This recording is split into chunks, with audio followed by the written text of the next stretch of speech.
और रूस यूक्रेन के बीच जारी युद्ध में कई बार ऐसा वक्त आया जब लगा कि यूक्रेन के पास घुटने टेकने के अलावा कोई दूसरा रास्ता नहीं बचा है।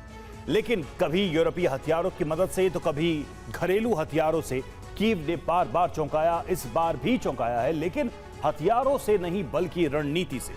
ज़ेलेंस्की ने नई रणनीति के तहत जो स्पेशल ऑपरेशन शुरू किया है वो रूस की अर्थव्यवस्था ही नहीं बल्कि वॉर मशीन के लिए होने वाली फंडिंग पर प्रहार वाला है। लेकिन इससे यूक्रेन को हासिल क्या होगा और क्या पुतिन इन हमलों से यूक्रेन के सामने झुक जाएंगे? जवाब इस रिपोर्ट में। नया स्पेशल ऑपरेशन रूसी उद्योगों का दहन, जिसमें कहा गया है कि इस बार सर्दी से पहले रूस को हर हाल में घुटने टेकने पड़ेंगे।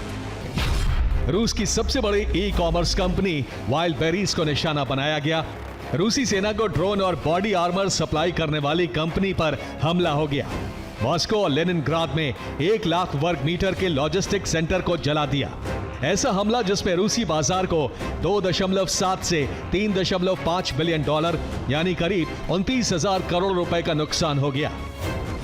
क्योंकि वाइल्ड बेरीज कंपनी रूस में सबसे ज्यादा टैक्स देने वाली कंपनी है, इस पर हमला क्रेमलिन के लिए वॉर मशीन की फंडिंग पर चोट है, जिसमें यूक्रेन की खुफिया एजेंसी HUR की स्पेशल ग्रुप 13 यूनिट ने समुद्री युद्ध के नियम ही बदल दिए। यूनिट ने पहली बार ऐसे नए मागुरा नेवल ड्रोन का इस्तेमाल किया है जो अपने ऊपर FPV ड्रोन लेकर चलता है। इन्हीं नए नेवल ड्रोन से यूक्रेन ने क्रीमिया में नए सिरे से तबाही मचाई। रूस के पॉडलेट रडार सिस्टम को नष्ट कर दिया। पारोल 4 आइडेंटिफिकेशन इंटरोगेटर को भी तबाह कर दिया। नतीजा यह हुआ कि इस खौफनाक हमले के बाद क्रीमियन ब्रिज को रात 1 बजे बंद करना पड़ा। और अब HUR का दावा है कि मागुरा ड्रोन्स ने अब तक 17 रूसी नौसैनिक टारगेट ध्वस्त किए हैं, जिनमें 9 जहाज, 3 हेलीकॉप्टर और 2 फाइटर जेट शामिल हैं। डिप्रोपेट्रोवस्क, ज़ेपोरिजिया, खार्किव में लॉजिस्टिक्स को ठप करने के लिए हमले हो रहे हैं। गैस स्टेशनों पर रूस चुन चुन कर बमबारी कर रहा है।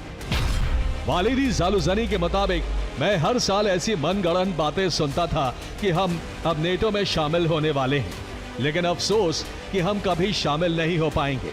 काला सागर यूक्रेन जंग का एपिसेंटर बन चुका है। समंदर से इस इलाके में यूक्रेन और रूस भीषण बारूद बरसा रहे हैं। दरअसल यूक्रेन ने रूसी बंदरगाहों के खिलाफ एक विशेष अभियान शुरू किया है। बंदरगाहों पर पहुंचने या वहां से निकलने वाले रूसी जहाजों को टारगेट कर किया जा रहा है हमला, और जिससे पुतिन आग बबूला है। उन्होंने ओडिशा बंदरगाह पर भीषण हमले शुरू कर दिए।